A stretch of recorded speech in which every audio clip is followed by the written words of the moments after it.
ఎట్లా చెప్తావు నువ్వు 80% పూర్తయిందని? ఇంకోటి గోధి ఇండియా. ఆ గోధి ఇండియా లాస్ట్ టైం కూడా మేము చెప్పినాం, కేవలం 27 లక్షల ఫైనాన్షియల్స్ ఉన్న కంపెనీ, 27 లక్షల రూపాయలు యాన్యువల్ ఫైనాన్షియల్స్ ఉన్న కంపెనీ.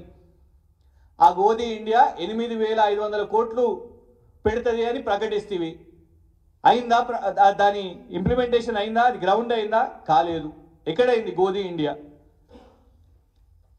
జేఎస్డబ్ల్యూ గత సంవత్సరం ఉంది ప్రకటన, ఈ సంవత్సరం కూడా ఉంది. అది ఇన్ఫ్యాక్ట్ పాత మా టైం నుంచి నడుస్తున్నది. అరాగన్ లైఫ్ సైన్సెస్ కానివ్వండి, ఊబర్ కానివ్వండి, ఏవి కూడా ఒక్కటి కూడా గ్రౌండ్ కాలేదు. కేవలం ఆ 40,000 కోట్లు ప్రచారానికి మాత్రమే. అన్ఫార్చునేట్లీ రాష్ట్ర వ్యాప్తంగా మీడియా స్పేస్ దండగా అవుతున్నది రేవంత్ రెడ్డి గారు ప్రకటనలు చేయబట్టి. మేమే కాదు, సొంత రేవంత్ రెడ్డి గారి immediate next command deputy chief minister ఉప ముఖ్యమంత్రి గారు బట్టి విక్రమార్క గారే చెప్తున్నారు, ఏగా ఎంఓయూలు అంతా దండగా ఒట్టి ప్రకటనలే అవుతున్నాయి, అవి ఇక్కడికి వస్తలేవని. ఇగోండి బట్టి గారే మాట్లాడారు. దావోస్ లో జరిగేటువంటి ఎంఓయూస్ అన్ని కూడా ఎక్స్ప్రెషన్ ఆఫ్ ఇంట్రెస్ట్ మేము మీ రాష్ట్రంలో పెడదాం అనుకుంటున్నాం అనే దానికోసం ఎంఓయూ.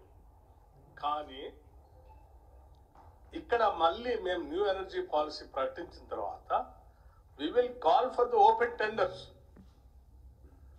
ఆ ఎంఓయూ చేసుకున్న వాళ్ళైనా ఓపెన్ టెండర్స్ లో రావాల్సింది. ఎవరైనా ఎంఓయూ చేసుకున్నంత మాత్రం ఆయనకి ఇచ్చేదేం లేదు. ఇది రాష్ట్ర ఉప ముఖ్యమంత్రి గారు మాట్లాడుతున్నారు. రెడీగా ఉండడానికి తెలుస్తుంది తప్ప ఎంఓయూ చేసుకున్నాడు కాబట్టి ఇస్తామనేది లేదు ఎక్కడ. It is not binding factor. వీరేమో 1,00,000 కోట్లని హోర్డింగ్లు, ప్రచారాలు, అందరు ఎమ్మెల్యేలు రండి విమానాశ్రయం దగ్గర నాకు స్వాగతం పలకండి, నేను సాధించుకొని వచ్చిన 1,70,000 కోట్లు తీసుకొని వచ్చిన అని చెప్పబడితే, బట్టి విక్రమార్క గారేమో కేవలం అవి ఎంఓయూలు మాత్రమే జరిగినాయి, ఒప్పందాలు మాత్రమే జరిగినాయి, అవన్నీ కూడా రాలేదు. అదే వాస్తవం. లాస్ట్ ఇయర్ నుంచి ఆ 40,000 కోట్లు రాలేదు. అదాని కానివ్వండి, గోధి ఇండియా కానివ్వండి, ఇవి రాలేదు. పోనీ ఈసారి ఏం జరిగినాయి అబ్బా అని అనుకుంటే, ఫస్ట్ అతిపెద్ద కంపెనీగా ఈ పెద్ద లిస్ట్ ఇచ్చారు. ఇంత సీఎం కార్యాలయం నుంచి ఇంత ఇచ్చారు, ఇన్ని లిస్టులు. ఇన్ని ఏమున్నాయా అని చూస్తే హిందుస్థాన్ లీవర్ మన దగ్గర కంపెనీయే, HCL Tech, Agility, Skyroot Aerospace, ఒక స్టార్టప్ కంపెనీ కేటీఆర్ గారు ఉన్న సమయంలో టీ హబ్ అవన్నీ కూడా మేము పెట్టినప్పుడు స్కై రూట్, మెగా ఇంజనీరింగ్ని రేవంత్ రెడ్డి గారు ఏమని అన్నారు అప్పుడు? ఇగోండి, ఈస్ట్ ఇండియా కంపెనీ లాగా తగులుకున్నాడు Telangana. Mega Krishna Reddy East India Company లాగా తగులుకున్నాడు తెలంగాణ. ఈస్ట్ ఇండియా కంపెనీ ఎక్కడి నుంచి వచ్చింది? యూరప్ నుంచి వచ్చింది. దావోస్ ఎక్కడున్నది? యూరప్లో ఉన్నది. అంటే ఈస్ట్ ఇండియా కంపెనీ అని నువ్వు పిలుచుకునే మెగా ఇక్కడ హైదరాబాద్లో కాదు. నువ్వు ఒరిజినల్ ఈస్ట్ ఇండియా కంపెనీ అంటే నిన్ను యూరప్కి తీసుకొని పోతా అని రేవంత్ రెడ్డి గారు ఆయనను యూరప్కి తీసుకొని పోయి అక్కడ వ్యాపారాలు ప్రకటించబట్టే. ఇవాళ నీకు సడన్గా ఈస్ట్ ఇండియా కంపెనీ మీద ప్రేమ వచ్చిందా? అదేంటంటే విచిత్రం, మన అనంతగిరి కొండల్లో ఈ మెగా ఇంజనీరింగ్, దీన్ని పిలిచేదే మెగా ఇంజనీరింగ్ ఇన్ఫ్రా, వాళ్ళు ఏం పెడతారా అంటే రిసార్ట్ పెడతారంట. అనంతగిరి కొండలను రేవంత్ రెడ్డి గారు మెగాకు రాసేసి అక్కడ నువ్వు రిసార్ట్ పెట్టి, ఇంజనీరింగ్ కంపెనీ, వాళ్ళు దేశంలో అతిపెద్ద ఇంజనీరింగ్ కంపెనీ అని చెప్పుకునే వాళ్ళు, ఇన్ఫ్యాక్ట్ స్టాక్ ఎక్స్చేంజ్లో కూడా ఐపీ కోసం ట్రై చేస్తున్న వాళ్ళు రిసార్ట్ పెడతారంట. దానికోసం మన అనంతగిరి కొండలను అప్పచెప్పబట్టే. ఎవరికి వెల్నెస్, ఎవరి కోసము, ఎవరి హ్యాపీనెస్, ఇది పక్కన పెడితే ఇంకొకటి ఇంట్రెస్టింగ్. ఇందులో ఇంకొక కంపెనీ హైదరాబాద్ ఫీనిక్స్.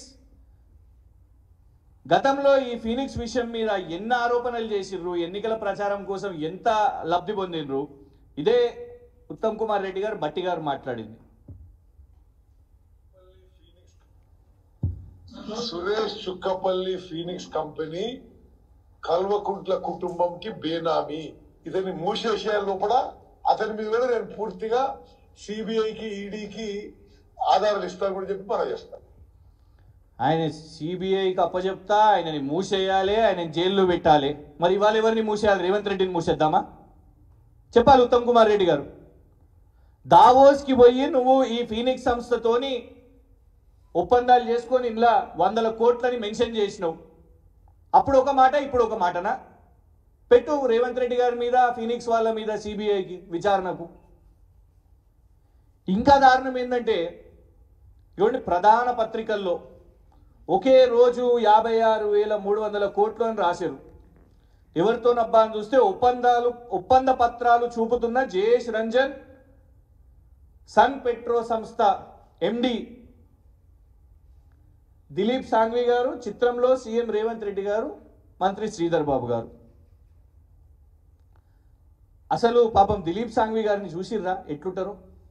ఇవ్వండి ఒరిజినల్ దిలీప్ సాంఘ్వి గారు.